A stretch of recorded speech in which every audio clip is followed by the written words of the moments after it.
Mr. Indiva joining. I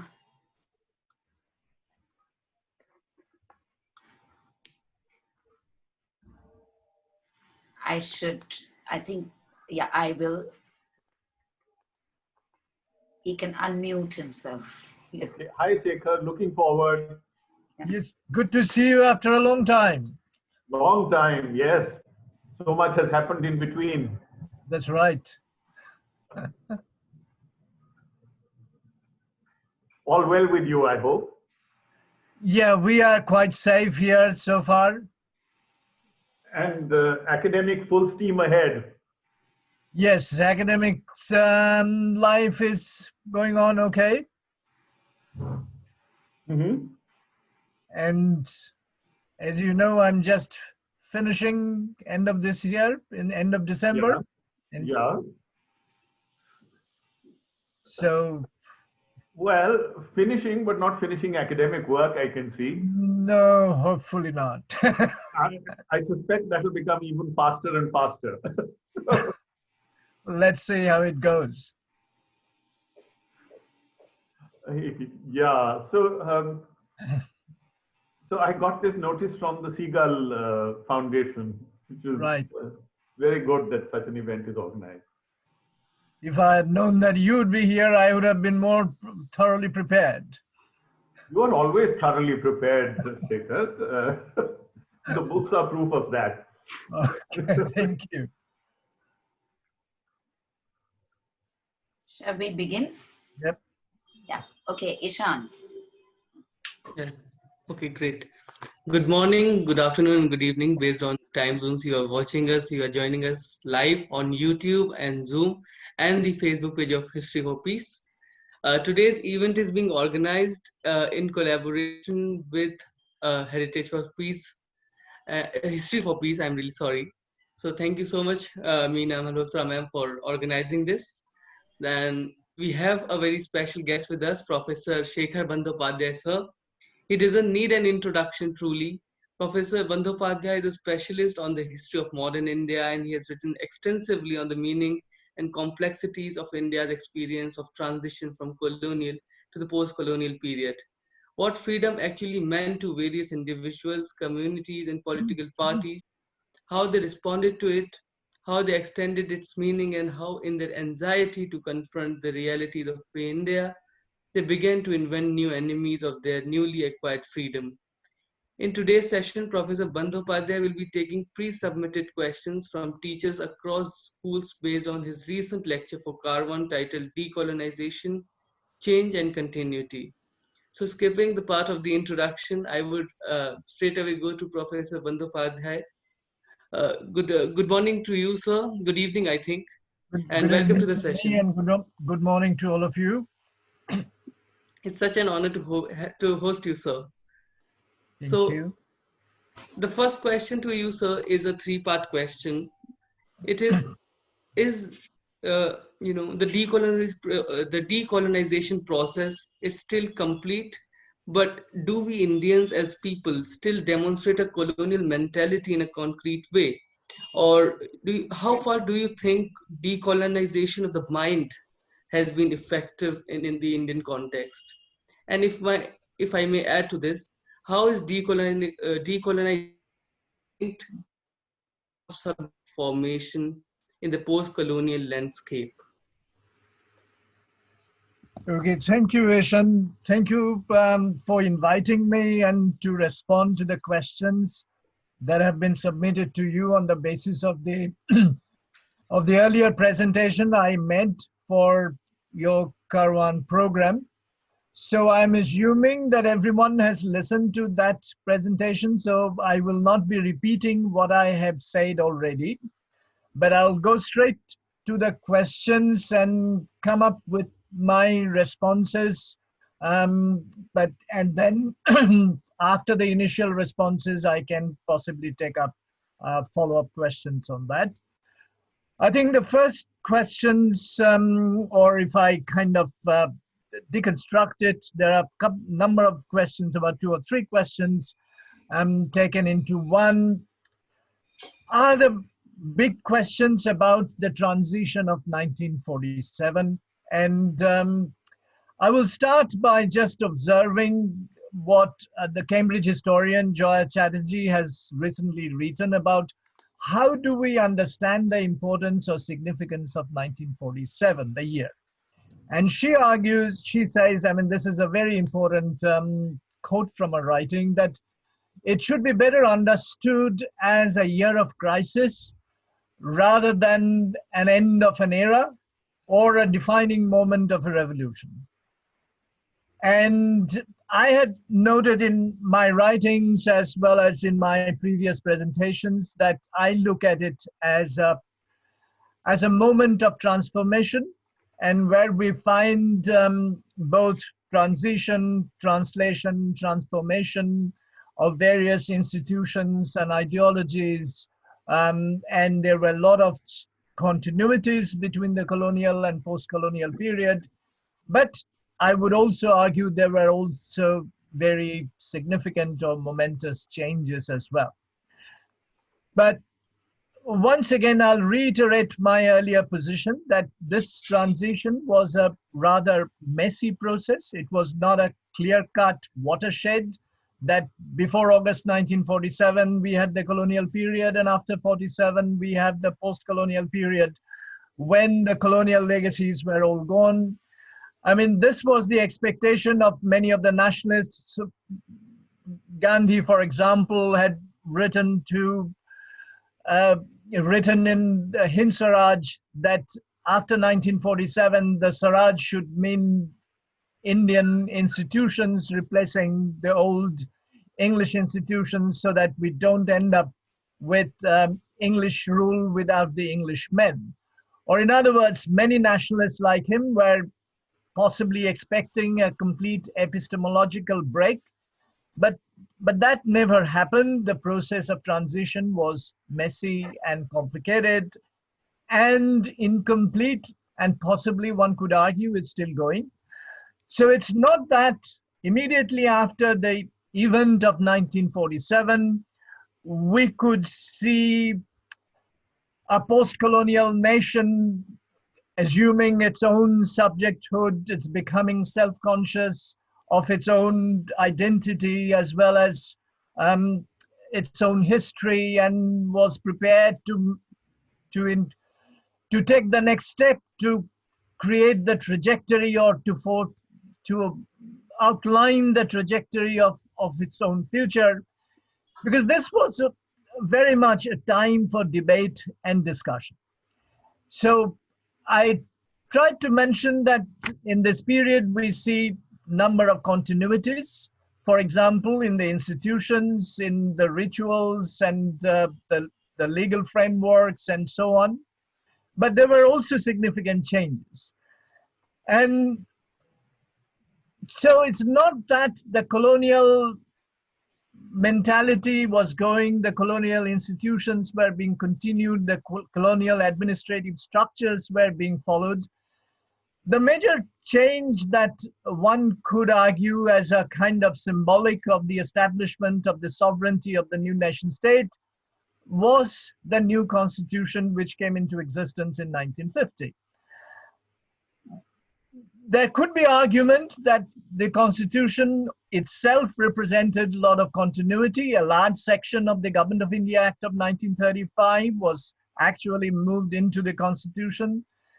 But there were also very significant changes. I will not go into the document itself, but I would argue in terms of the everyday existence of the constitution in the people's life, or the change really happened in the people's everyday experience of the state and how they responded. I mean, in recent times, there have been a number of studies which shows that people became more conscious of their citizens' rights. People began to ask questions. People began to emphasize the issue of accountability of the public servants as well as their politicians. So, and in other words, the change from colonial to the post-colonial is the consciousness of an individual citizen's right that it is their country, the people who are governing them are their representatives, and so it's not the Mabab government anymore, so they can ask questions, they can demand accountability. And almost immediately, I mean, there is a recent book on UP by Harold Gould and Sarah Ansari, which shows that almost from the very beginning, people began to ask questions about the rationing system, the control. They demanded decontrol because they thought this control of the rations was a colonial legacy. They wanted to change it. And their attitude to the bureaucracy, the local level, the ground level bureaucracy also changed. And they began to ask questions. They began to demand explanation for practices which they considered to be corrupt practices. So in other words, there was much more conscious attempt in the everyday experience of the citizens to take control of the practice of government. So this was happening at the very ground level. And another work I can refer to, I had referred to earlier as well, Rohit Dey's work on the Everyday Constitution, which shows how this constitution was being interpreted, reinterpreted in the courts of law. And the citizens began to realize that under the new constitution, they have the right. If they did not like anything that the government was doing, they could take it to the court. And at the court, they could ask very legitimate questions and the government was bound to answer them. So this was a major change in the mentality of the people at the very local grassroots level, where they began to assert their agency and they began to claim their kind of sovereignty. But there were also problems with that.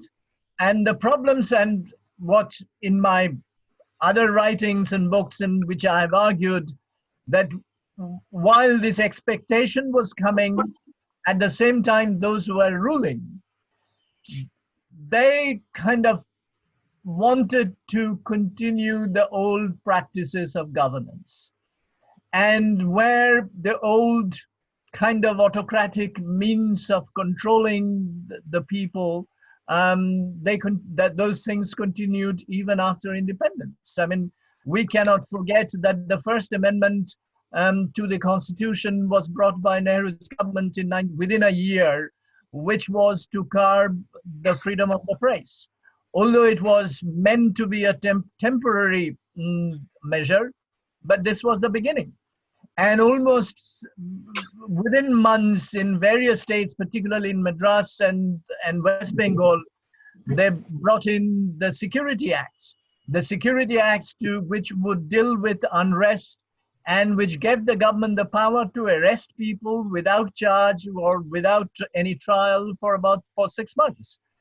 And these acts were being justified by the same Congress party run government which had once agitated against the Rowlatt Bill. And so the old forms of governance continued in various places, in various pockets. But what I would also argue that while this was being followed, there was also resistance from the people. It was not that it was accepted by the new citizens and as a kind of legitimate forms of governance. And also, as I mentioned at the very beginning, the citizens were very much conscious of their rights to ask for explanations for what they considered to be the corrupt practices. One major change in this political field and the mentality of the people, I would also argue, the introduction of the adult franchise. And this was a major change from the colonial period. Even the Constituent Assembly, when it was elected, the members were elected on the basis of the Government of India Act of 1935, which had enfranchised only about 10% of the adult population. But now all the adult citizens were prepared to vote, and they did vote. I mean, if you look at the history of the first election in 1952, I mean, I found it amazing when when I was researching on this first election, looking at the newspapers and the reports. It was a very complicated process. I mean, it was a two-tier election system, and the very process of casting vote was problematic. But in spite of that, people voted. And what I found in the case of West Bengal, and now Gul and Ansari has come up with the situation in UP, is that all those politicians who were known as corrupt politicians, they were defeated in the election. So in other words, people knew that they had the voting right, where they could assert their own citizens' right and could get the politicians who they thought were corrupt, were not properly accountable, to get rid of them. So this was, I think, there were certain areas of change that was taking place. But as I said, that this change was taking place slowly, gradually. It was not a momentous, dramatic change. And so, and as for other, if I could just elaborate on a few other subject formation that was pointed out. Now, subject formation, obviously, as it is theorized, it's a time-consuming process. It's a gradual process. It involves empowerment. And there are many areas where such empowerment on an organization and the subject formation was taking place. I mean, one was, I could explain that, develop that further later, Dalit politics, I mean, which came up during this period. I mean, Ambedkar major contribution was to politicize untouchability. And by the 1950s, Republican Party was formed. And this Republican Party eventually went to the Black Panther, and other movements kind of started. Although one could argue that this was not a very widespread movement yet, but as I said, this was the beginning of a new kind of politics, new kind of empowerment which was coming up. And so was the women's movement. I mean, All India Women's Conference was kind of getting organized around this time, raising voices about women's rights, about women's employment, about women's security against sexual violence, and so on. So all these questions, these various segments of the population were raised, which is, I would argue, is a major kind of sign of change in people's attitudes about exerting their rights, which was visible during this period of transition, which I identify as the 1950s. And from 1960s, other development starts. I would not like to go into that. So yeah, that's briefly my response to this question. Yeah, so talking about continuity and change, there was also a change when people came together to form a nation, to form the idea of freedom in newly independent India. So the next question deals with that. You argue that several different collectives such as caste, gender, religion came together in articulating the idea of freedom for the collective of the nation, where the collective of the nation assumed most significance, leading to some of these other collectives becoming subservient to it. In that, then, was there an emulation of the script of the colonizer in privileging certain collectives and pushing out the others? Right, it's a very interesting question. My argument is that it was not emulation of the colonial discourse, but what was happening rather was a reversal of the colonial discourse. Now, about the colonial discourse, which was being kind of initiated from the top level, from the government level, coming from the colonial ethnology, colonial sociological understanding of Indian society, identification of various categories and so on, was what anthropologist Bernard Cohn has defined as the discourse of differentiation. So the colonial ethnology kind of identified the various fissures. And right from the beginning, if we start from James Mill's History of India through various other observations, there was a persistent argument that Indian population of the subcontinent was so divided, so differentiated along so many different lines, that it is very unlikely that the Indians could form a nation. So this is what it's often kind of identified as the discourse of differentiation. There were various kind of lines of differentiation: caste, class, religion, region, language, and so on. Now, the one thing I would like to emphasize that these divisions were not as such created by the British. I mean, these divisions, these differentiations were there. But colonial ethnology, colonial knowledge defined it in a particular way so that they could be used for administrative purposes or for purposes of governance.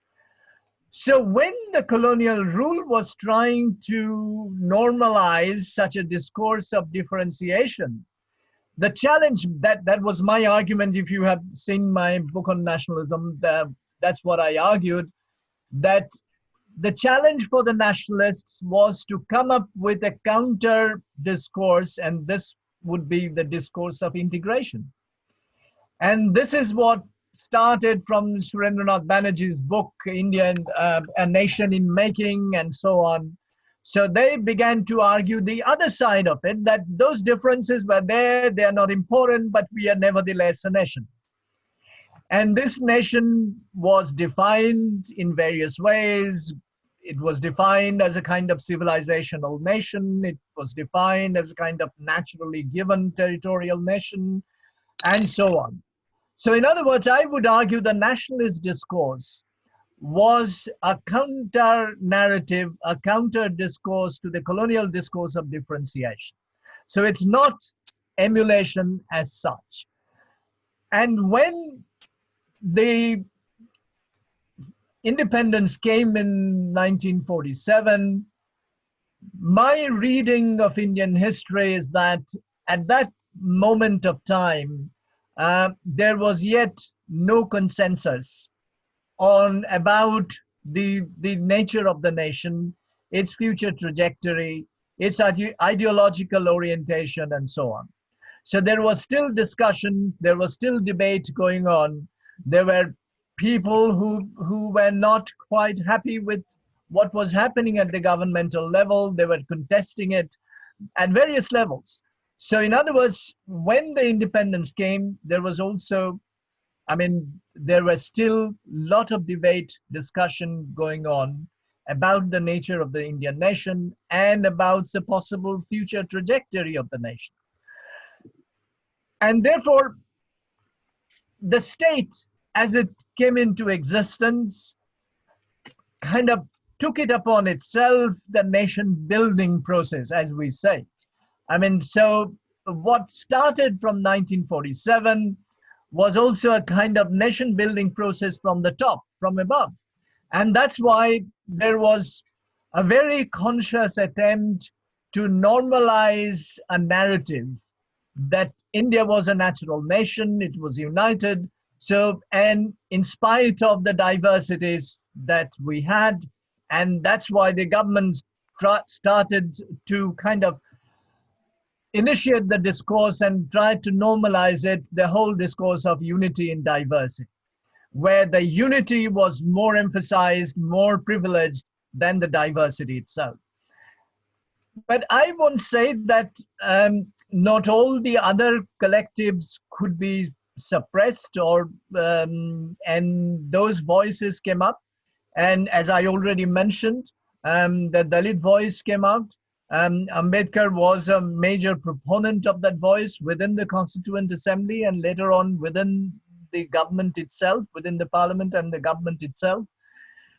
I would also say the women's voice were coming up during this period.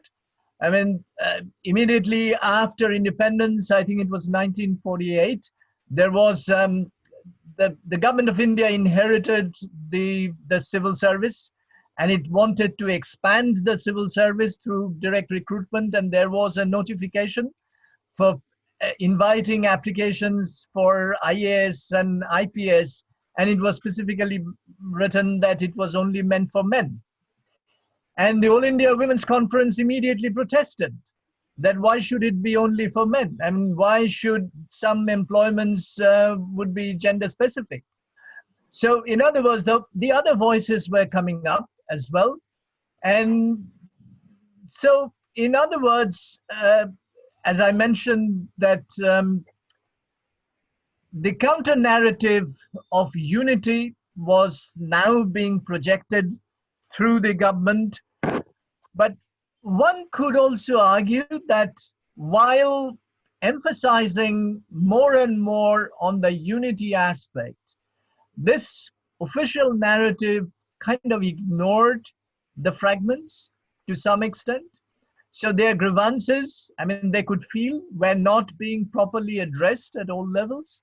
And there was also resistance to some of those voices, and which came up in a very ugly way. When I was referring to the women's question, it came up in a very ugly way, this resistance from the conservative section within the Congress when the Hindu Code Bill came up for discussion. And there was so much resistance to that Hindu Code Bill, which was mainly addressing the entitlements of Indian women, that Nehru practically had to give in, and diluted and divided the act into two competing acts, which kind of very much were very much watered down.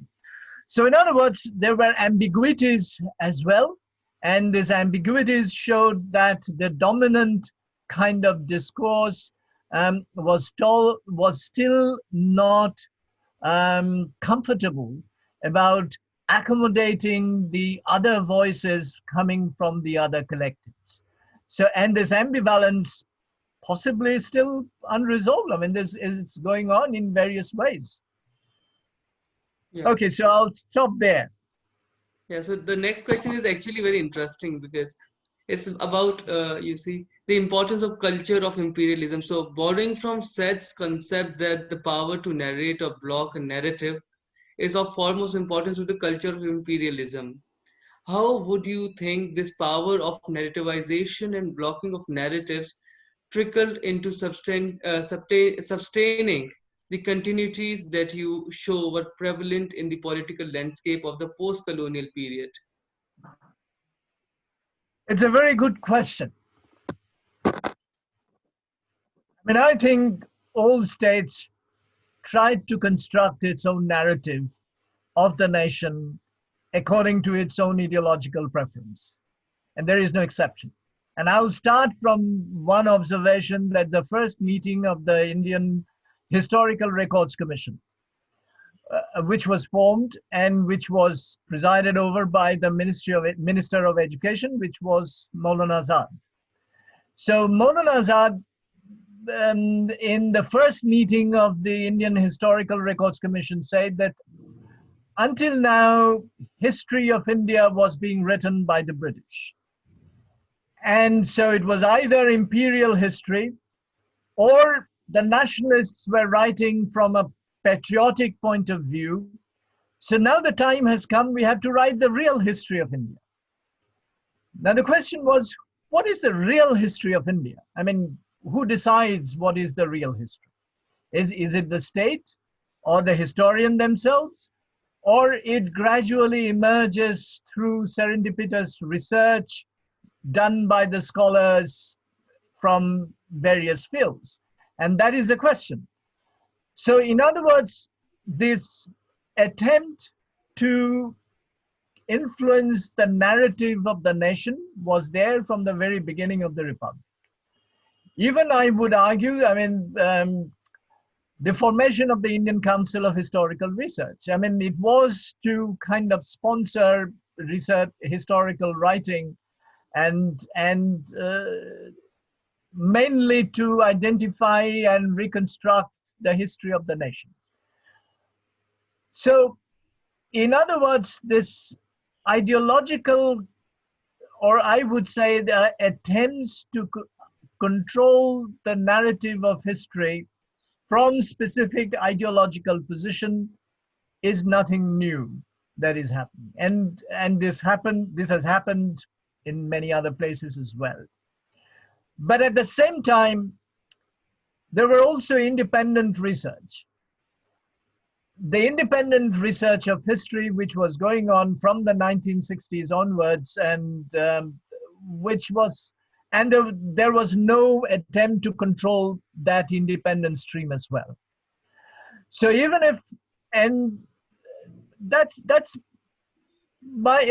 a complicated position, that on the one hand, the government in power wanted the history of the nation to be written from a nationalist perspective, but on the other hand, there were historians who were writing history from various ideological positions and various methodological kind of orientations, and all these things were going on simultaneously.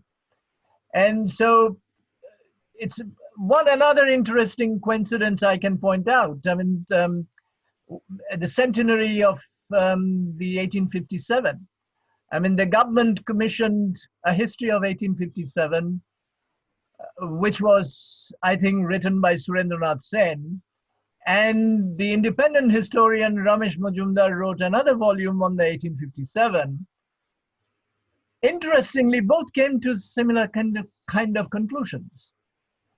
So in other words, what I tried to emphasize that while the government wanted to control the narrative, but this control was within certain limits, they would not infringe the scholars' independence with their methodologies and their findings.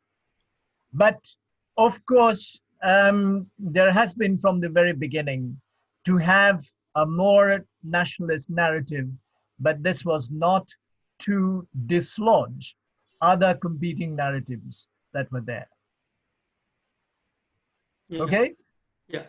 So you mentioned how the citizens of the country celebrated their independence through instances of them going into the government houses, thereby reclaiming those spaces. So there's much conversation about decolonizing spaces at this point of time. So would you say that reclaiming space is equivalent to decolonizing it? Or is there more to that process of reclaiming a space?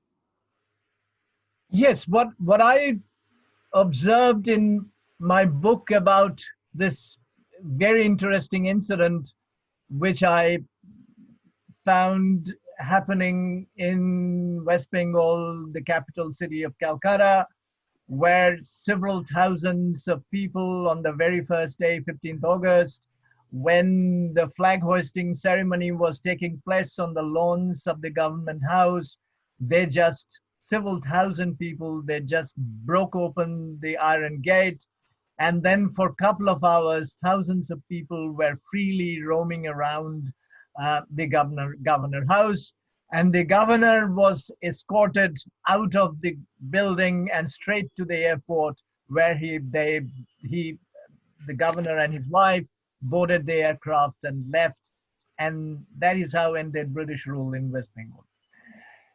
And after that, this crowd went to the Legislative Assembly building, where once again the new governor was addressing, and the thousands of people rushed into the assembly hall and started shouting slogans, Jai Hind, and so on. So I thought these two places, the government house, the private residence of the governor of Bengal, and the Legislative Assembly, these were the two most sacred places of the British Raj. And when these people got into that, they were seemingly symbolically reclaiming the space which they thought belonged to them, but which they thought had been kind of usurped by the foreign rulers, and they are now reclaiming it. And also interestingly, when this crowd left the government house, they took away with them various memorabilia, like pieces of curtain, pieces of furniture, and so on and so forth. Now, this was the event. The event had a symbolic significance, what I was reading as the symbolic reclaiming of the space. But space becomes associated with identity when we impose meanings on those spaces. So just when we acquire a land, piece of land, when we buy the piece of land, our emotional attachment to that land is not complete. It's just about to begin. And then there is a process involved. And this process could be as colonial as it was before. So once again, once the gates were broken, but that does not mean, or that did not mean that the gates would always remain open for them. So in terms of governance, as I said, that once again, the old forms of governance came in. And there were also restrictions and exclusivism which came in. And the forms of crowd control, I mean, these were more liberal, generous on the first day of independence, but they did not remain the same over the years. So in other words, yes, I agree that reclaiming the space did not necessarily mean decolonizing the space. Because for some time, those old colonial systems of governance went on. But there was still a difference.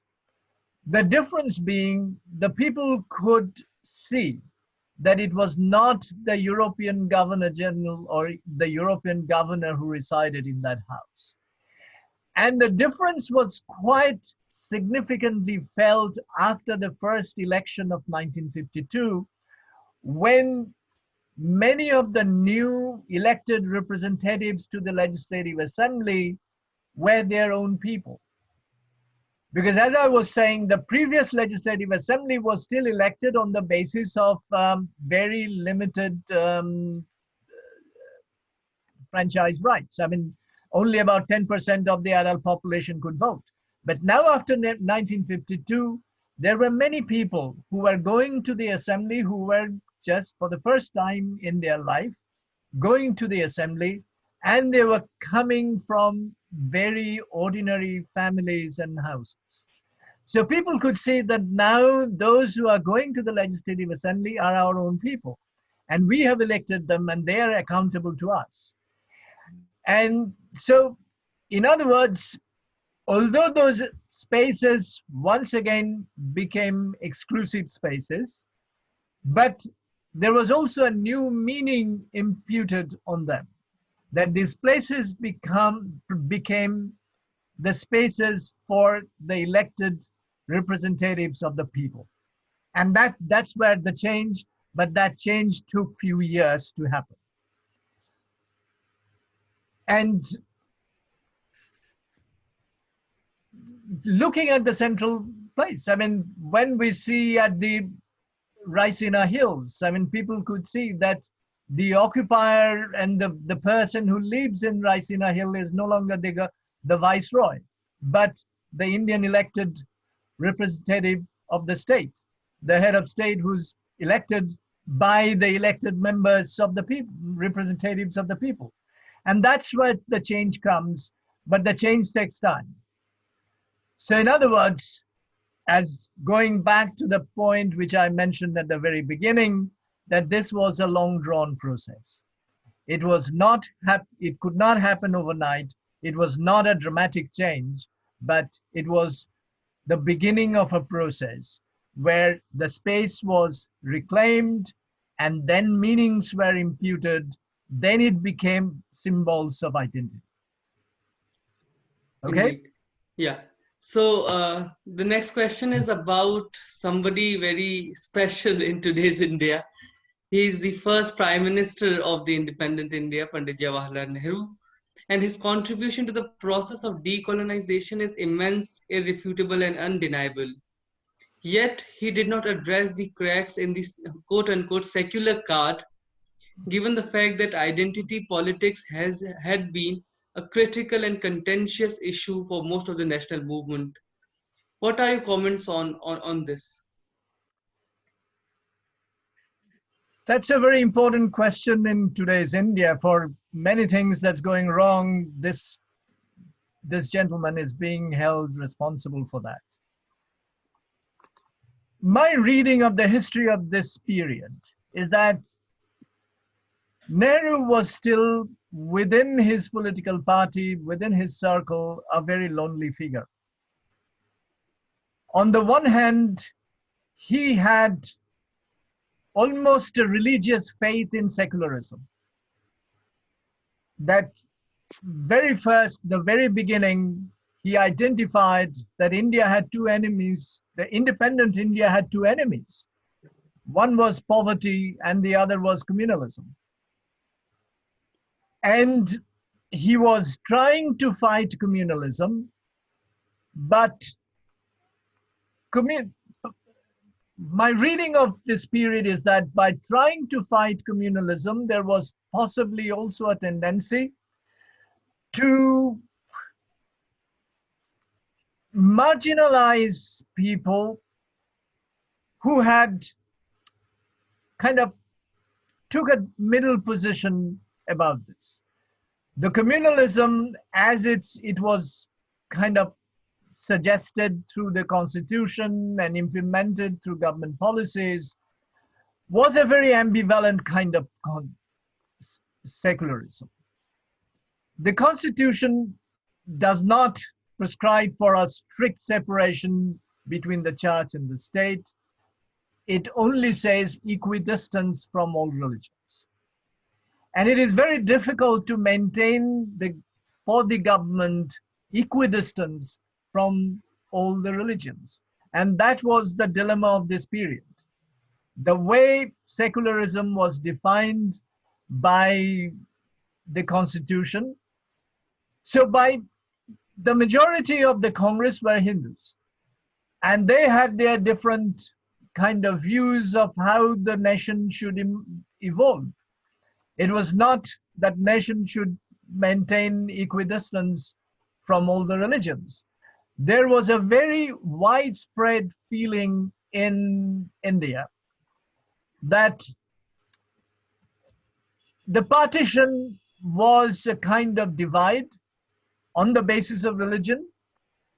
I have seen numerous letters which were intercepted by the police intelligence department, where ordinary citizens were writing to the government that the Muslims were suspects, so they have got their own country, so they should go back. And those who stayed there in India, they should prove their loyalty to the new nation state. And within the Nehruvian government, within his caucus, there were very important leaders who still had shared this view. So in a way, Nehru was fighting a very lonely battle against a very strong lobby within his political party and within the country in general who believed otherwise. I have seen letters, particularly this came to a head when communal riots took place once again in 1950 in Bengal. It was a real nasty riot. Bengal somehow kind of escaped the worst violence of partition during 1947-48. Punjab experienced the worst kind of violence. But the same kind of violence which Punjab witnessed in 47-48 were repeated in Bengal in 1950. And then it was repeated in East Pakistan, and then it created a flow of refugees. It led to flow of refugees coming from East Pakistan to West Bengal and Assam. And this had repercussions also in the West, where the recent book by Gould and Ansari shows that from Sindh, people began to migrate to UP and so on. When this was happening, Nehru was desperate to come out of it, to do something about it. I mean, if you read Nehru's letters to the chief ministers, he was writing again and again to all these chief ministers that they should do something, because those Muslims who have opted to stay in India are also equal citizens of India, and they should be treated like this. At one point of time, it's in the parliamentary proceedings, Nehru even threatened to resign if the communal riots did not stop.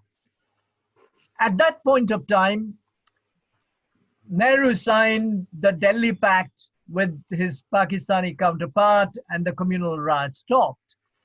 And that Delhi Pact was signed under a serious conditions. And recently, we have a new book by Pallavi Raghavan. And Pallavi suggests that the situation was such that there was a very strong lobby within the Congress, within the government, and within the country, which were actually taking India into the path of a war with Pakistan.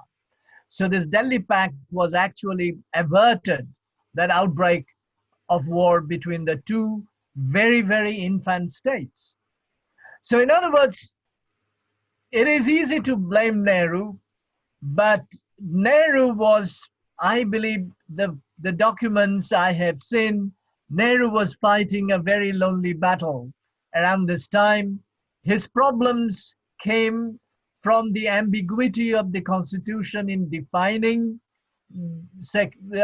what should be the secular path for India, which kind of said that the state should be equidistant from all the religions, but that was practically very difficult, because within his party, within his close circles, within his government, there were powerful people who thought otherwise.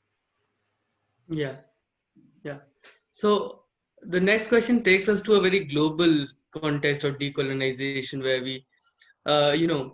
we discuss the process of decolonization, not just in India, but also in African colonies like, Kenya and Ghana.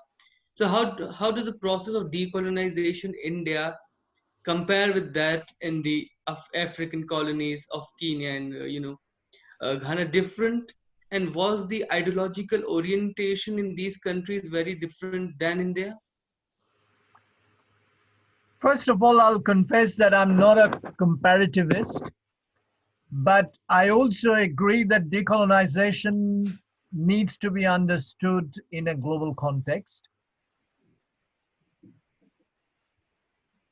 So far as the decolonization process was involved, I think there were differences, but the differences were defined not by region, but by the nature of colonial rule, in the sense that different colonial regimes differed in their nature. British colonial administration differed from Dutch system of administration, and that differed from the French colonial administration. So the most important comparativist I consider to be David Anthony Lowe. And Lowe argues that the British colonial administration was comparatively more liberal than the Dutch or French colonial administration. And in his formulation, the colonial administration worked on three principles. The first and foremost principle was force. All colonial regimes depended on force. The second was what he called legitimacy. And this legitimacy of colonial rule was gained in different degrees. In some areas, colonial rule was thought to be more legitimate than in other areas. And then the whole issue of legitimacy depended on what he calls the other principle, that is assuagement. That is, from time to time, colonial rule gave concessions to the colonized to kind of enlist their support, so that the supported colonial rule legitimized colonial rule. This brings to the classic Gandhian position that British rule existed because Indians cooperated with them. So British rule could be ended if we withdrew the cooperation. So, and Lowe's argument, and I think there is a point in it, that these three principles worked differently in different regions.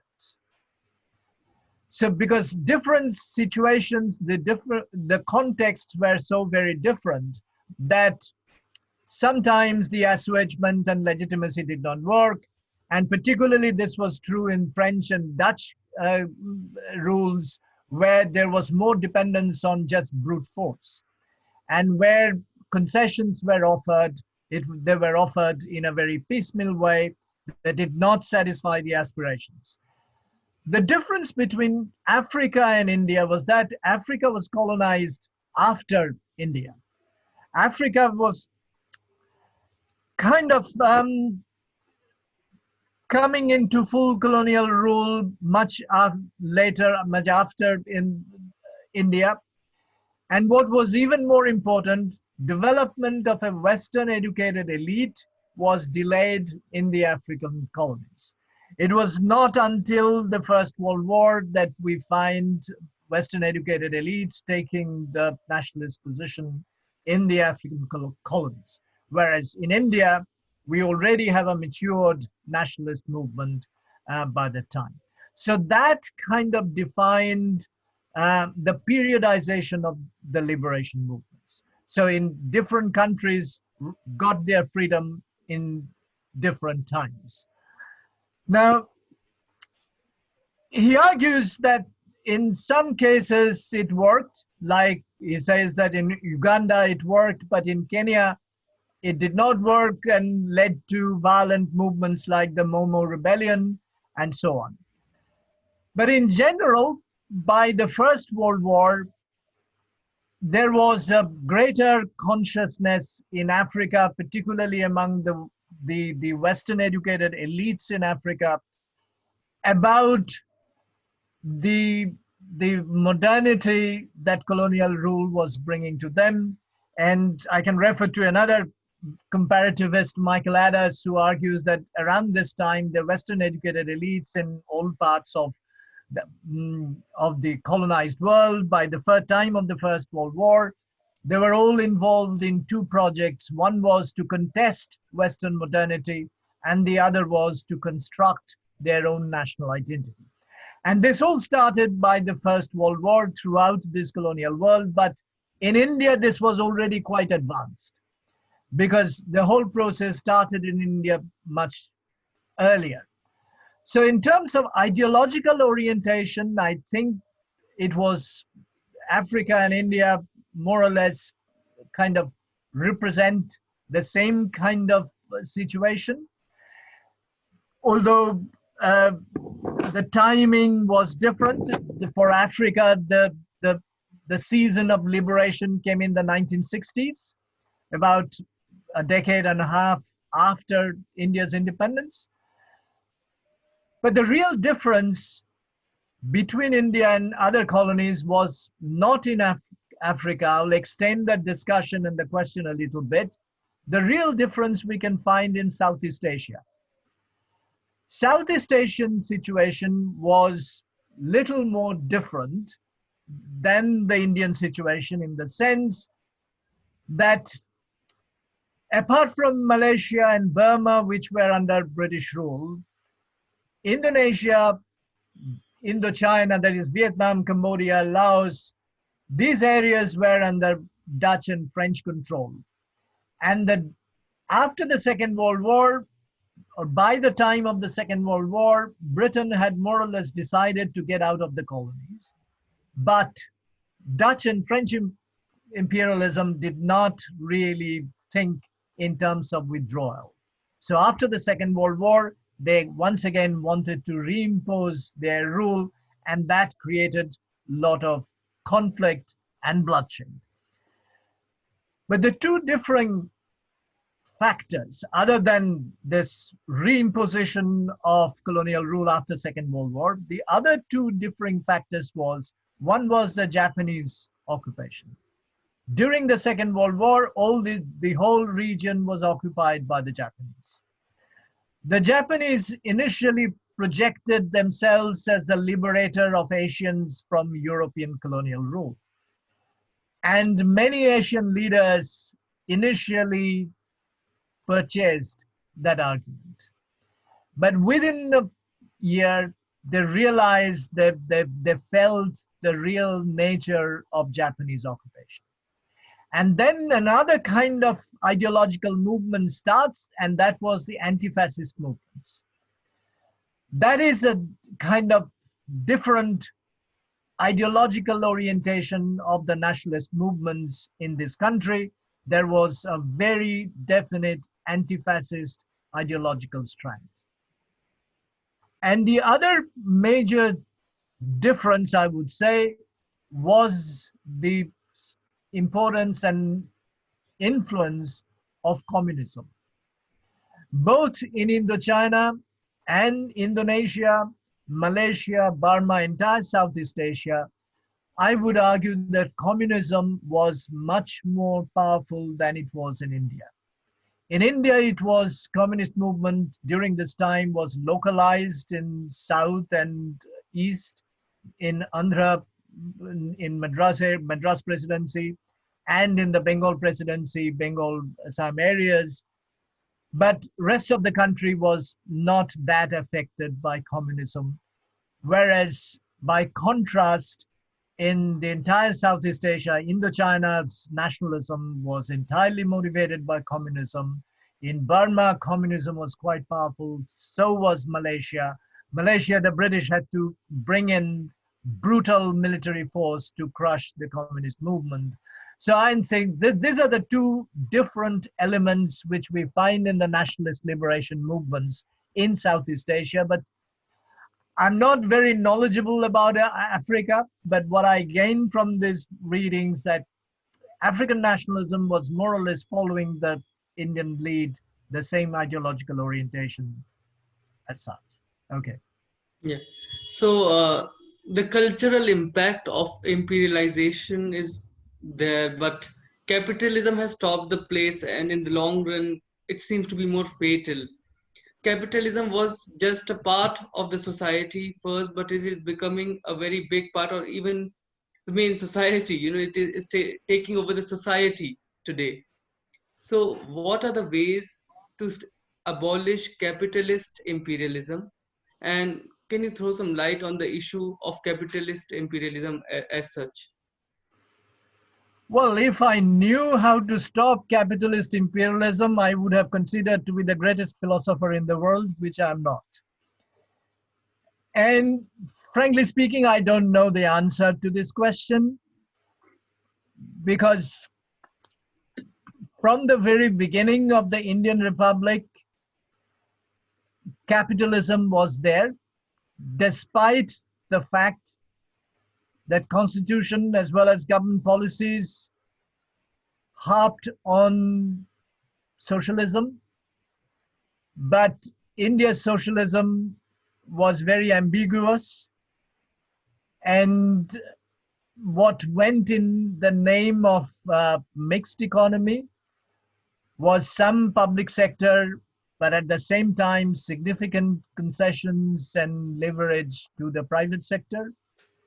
Those who have written on the development plans of this early period, like Benjamin Zakaria, who has argued that if we look at the plans, early 5-year plans and early development plans, we find very strong influence of the Bombay Plan, which was designed by the Bombay-based capitalists just before, around the time of the Second World War, and just before the time of the Second World War.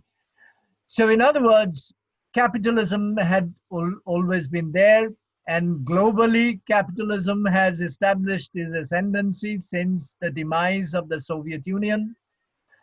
And the only other, I mean, in certain other countries, possibly they have avoided it, like Cuba or Venezuela, but their development status, I don't know how they are doing.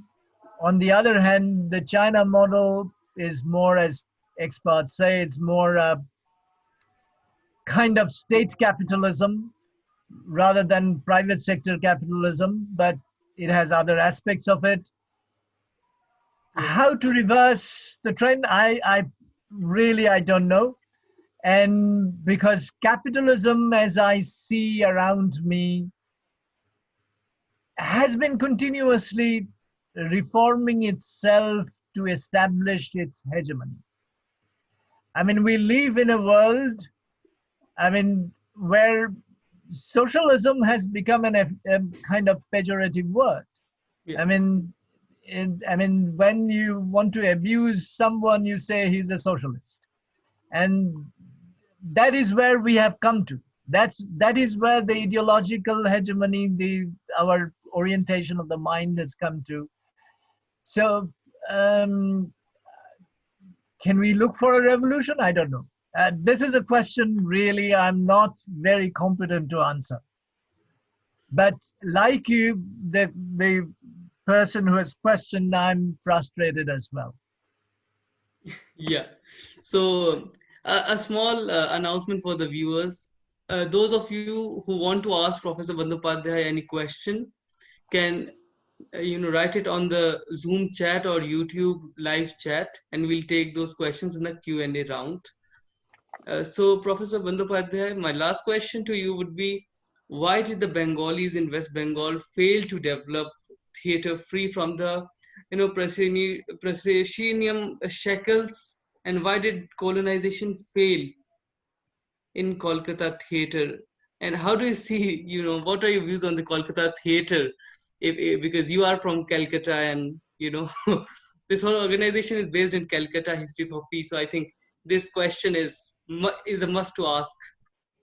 But this is really at the periphery of my knowledge. I'm not really knowledgeable about theater. I was interested in theater at one time, but I'm not really competent to answer this question. I would only say that it is not that proscenium stage format has not been questioned.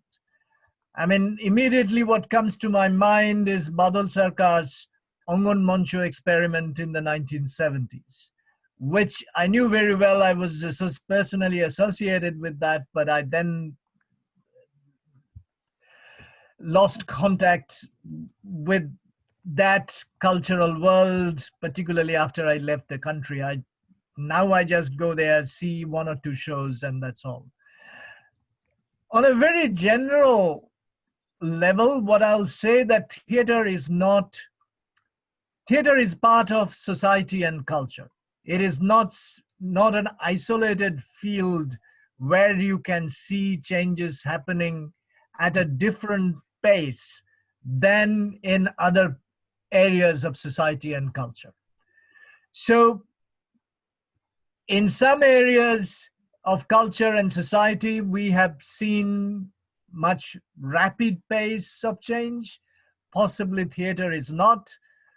Possibly maybe the film format is becoming more popular, where more experiments are coming up. Maybe in theater, this investment of talent and money has not been that much as in other spheres. I really don't know why this arena stage is not being tried more and more, but there was a time when different groups were experimenting with that. I mean, the period of my youth, 1970s, 1980s, I knew there were many groups who were experimenting with it, but possibly there was no taker. I don't really know what happened, and I'm not really competent to shed any light on this. So I think there's somebody who's saying that she loved to hear your opinions on Calcutta stage in the 70s and 80s. So maybe you can work write a book on it. So I think we all would love to read it. I was very closely associated with the theater world in the 1970s. But then I moved into more, became engaged in academia, and then I left that part. But when I was a student in the early 1970s, I was very interested in theater. But, well, now I just go there and see some shows, but not really involved in the theater movement as such. And my interests have shifted. Yeah, so I think we can start with the Q&A session. Yep. Megha ma'am, if you allow, I think some people can also raise their hand on Zoom, and then we can, unmute them and they can ask them the question directly to sir if time permits later on. Yeah, let's go through the ones on the chat and then Yeah. maybe move on to that. Yeah. Yeah. So there's a question from Mr. Umar, and his question is, how would you look at Partha Chatterjee's political society in terms of fragmentation of the empire, Brexit, and decolonial turn? Right.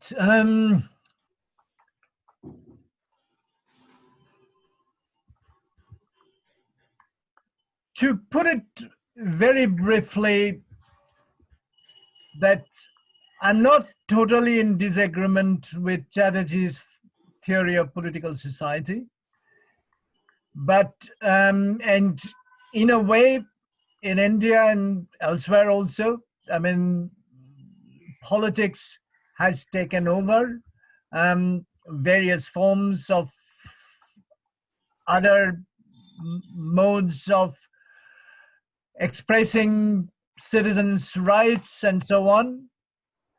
But at one point, I think Chatterjee overstretches it, where he ignores that.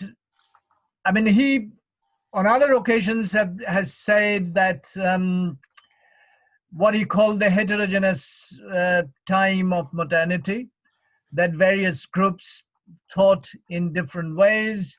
But that does not come in this political society argument, that different classes, different groups in society had different ways of thinking politics. So we cannot possibly universalize political society in such a way. But even within the established political parties, there are various fissures and various tensions. So we cannot really ignore those various ways where it happens. And although, I mean, in West Bengal's very specific case, I can give you an example that once Chatterjee's argument was that the political society was kind of gobbling the articulation of caste factor. But in recent years, we have seen that that caste factor, particularly on the part of the elite group, is once again coming up. And the so-called political society has not gone, but different sections of the society are articulating their politics in different ways, and there is a lot of kind of interaction going on within them. Brexit, I mean, I don't really know much detail about going that, whether really we should call Brexit as the decolonial moment. We need to see. I mean, Brexit is a process which is still unfolding. A political scientist can theorize on that, but a historian would be more cautious about going into that without seeing all the aspects of it. So I would rather leave it that. So I would, to summarize what I've said, is to a large extent, I agree with Chatterjee's formulation of political society, but I would also say there are limits of political society which needs to be taken into consideration as well, and which are coming up in recent years in various forms. I mean, West Bengal, which was once known that there was no caste politics, but now we find the caste politics is coming up. It's not really, cannot be resolved through the mainstream, the political mobilization that was going on. There has been an attempt to do that, to appropriate that, and Chatterjee thought that that would happen, But I don't think that has happened because it has bifurcated once again. So, yeah, I mean, I think we need to critically look at the situation much more. Yes, you mentioned there was a rise of the Dalit movement. So Abhishek Roy's question is that soon after independence, there was a rise of the Dalit movement, which was led by Ambedkar, and soon afterwards there was a rise of the conservatives, mostly through Rajagopalachari's Swatantra Party politics. How did the Congress deal with these two dominant groups at that time? The Congress, I think, did not do very well in dealing with either of these two groups. Ambedkarite politics, Ambedkar had a very frustrating experience with the Congress. Congress had a wonderful opportunity to deal with his politics when Ambedkar agreed to join Nehru's government as the law minister and agreed to become the chair of the Constitution Drafting Committee. And Ambedkar achieved a lot in the Constitution. He did not get everything he wanted, but he achieved a lot. But he came to a frustrating point when he wanted to introduce the Hindu Code Bill. And when the Hindu Code Bill was introduced, the conservative elements within the Congress came out to stop him and to derail the whole legislative process almost in one voice. And Nehru was in a very frustrating situation. Nehru could not really control this section. And the Hindu Code Bill was kind of killed. And it was later on passed in a very watered down conditions, and it was divided into two parts, which really did not satisfy the thing. So that really made Ambedkar realize that he could not get justice for the Dalit within the Hindu fold and as long as the Congress was dominated by these conservative elements. And at that point, he resigned from the ministry, and the Congress was having a total control over the political system at that time. And later on, he decided to convert into Buddhism. But what he did was politicized untouchability. He kind of created a situation where Dalit movement as a separate political entity, as a separate political mobilization could start. It soon start in the form of the Republican Party, and it went on in various forms. So in other words, in 1947, Congress had a unique opportunity to deal with the Dalit question, to come to terms with Ambedkar, but they lost that opportunity. On the other side of it, dealing with the right. And this was another, in my reading, I have an article on that, the Hindu right in the post-independence period. Hindu right politics was going through a major ideological crisis following Gandhi's assassination.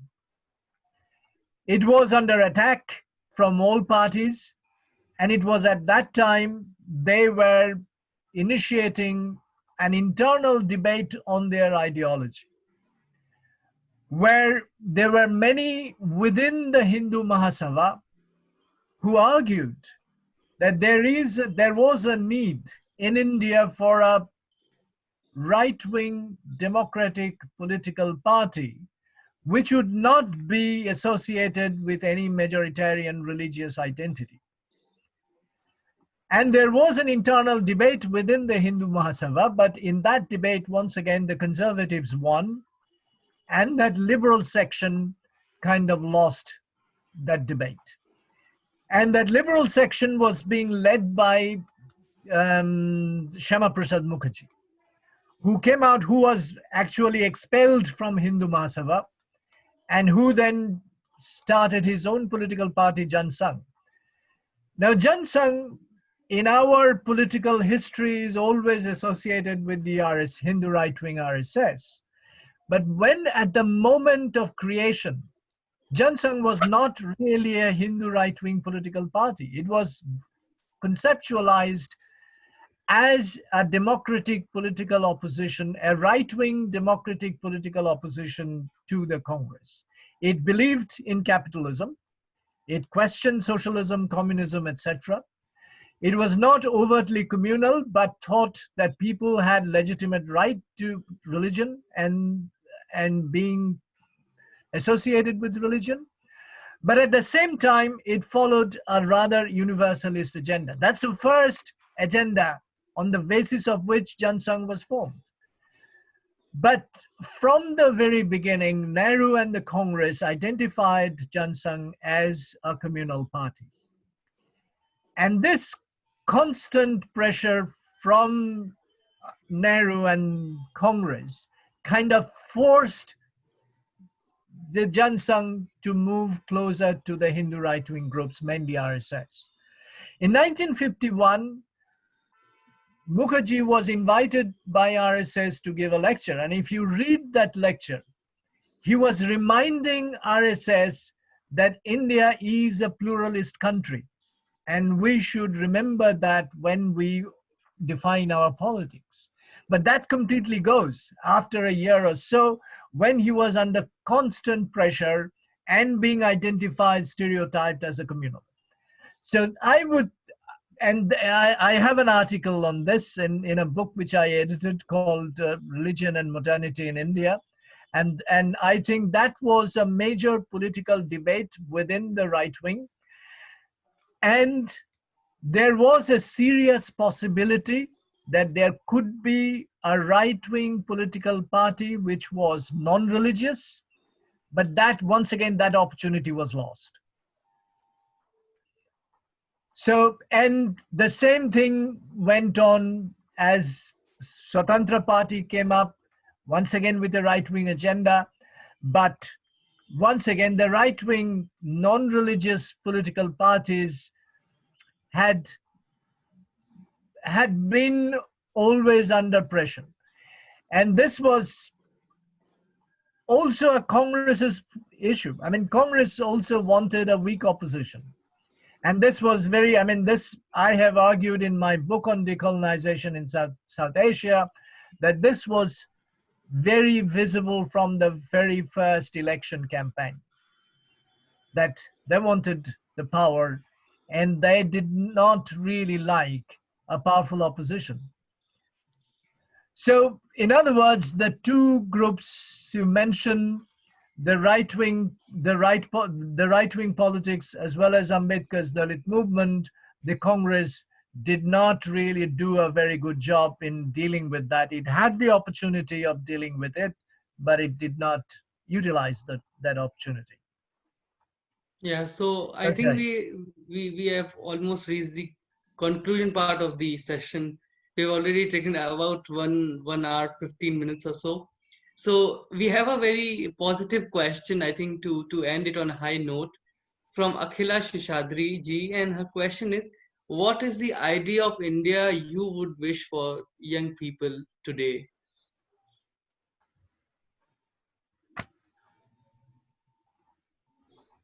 I would like to see India where I was born. An India which can boast of its pluralist tradition. An India which can boast to be a country of tolerance, where many cultures, many languages, many religions can flourish side by side. That was India I was born in the 1950s. And that is the India which I would like to continue. Not that that does not mean that India must not modernize. Yes, India has to modernize. India has to accept modern technology. India has the best talent in the world in science and technology, in social sciences. India must use those talents for its own use. India was always compassionate about the poor. India was always compassionate about the various groups. I would not say there was no room for reform. There were room for reform, and I very strongly feel that the caste question was one of the major issues which was kind of the sore point of the Indian nationhood. So in other words, and we should kind of deal with it, we should think of empowerment of the Dalit and women and other, the tribals, the Adivasis, and so on, the weaker sections. That was the India which was what we in our childhood were aspiring for.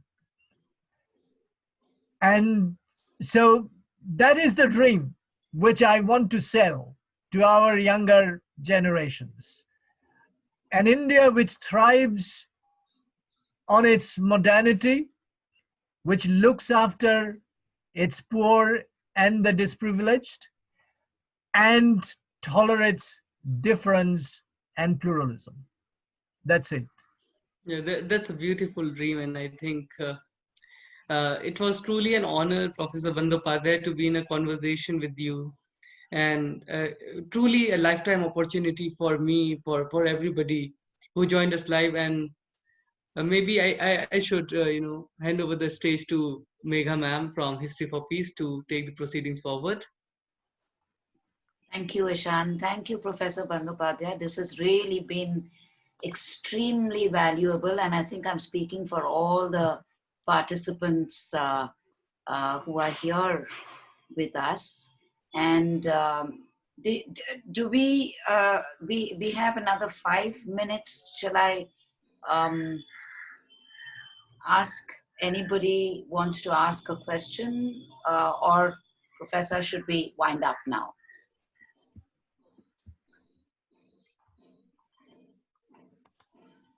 Is there anyone else?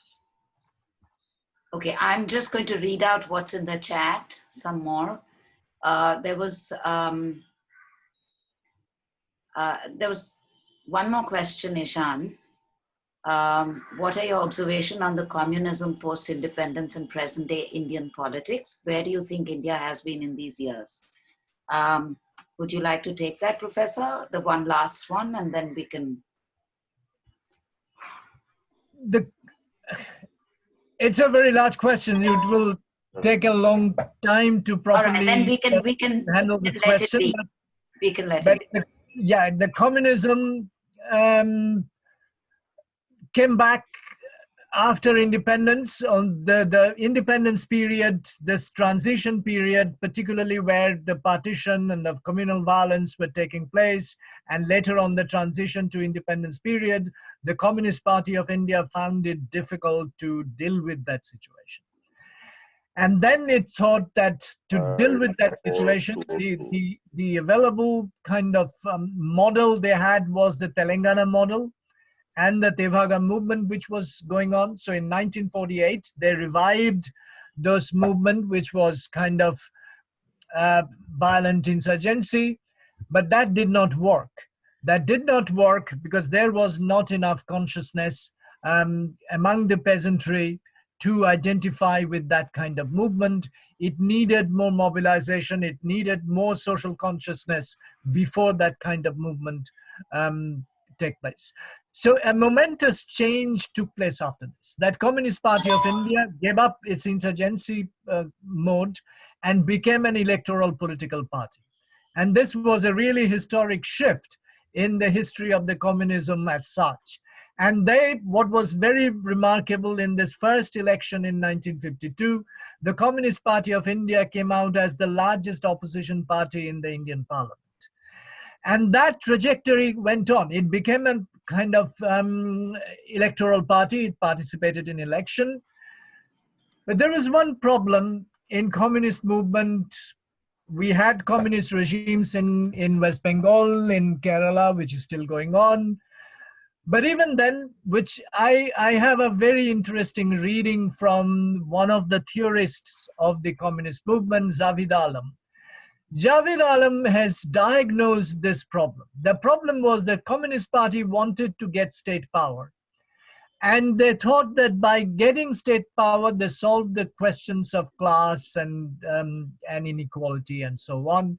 But they did not try to create a social consciousness among the people to support that kind of change. So what happens when they lost the election? There was a possibility of losing election.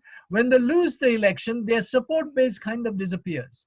And that is what we have seen in West Bengal. Many of them have just gone away. And also getting power or being in power, they could bring in economic changes through legislation, but they have neglected the society. The social changes, they never kind of focused on. So that was a kind of weakness I see in the communist movement. And right now I think it's in crisis. It has to reinvent itself and engage much more with the society. And just class-based economic agenda will not do. So that's very briefly a brief comment. Thank you so much. I am quite sure that all our participants would want you to carry on, but we cannot do that to you. So we shall end here with much gratitude. And I see a lot of thank yous on the chat too coming up. Thank you very much, Professor. Thank you. It was a pleasure. I always find it very rewarding to speak to teachers. And I feel that through you, I can reach the younger minds. And I really congratulate you, the great work you are doing and shaping the younger minds. And I'm now retiring from my teaching job and I wish you all the best. Thank you so much. Thank you so very much. And we hope to work with you further. I really hope we can. Okay, sure. Thank you. Thank you.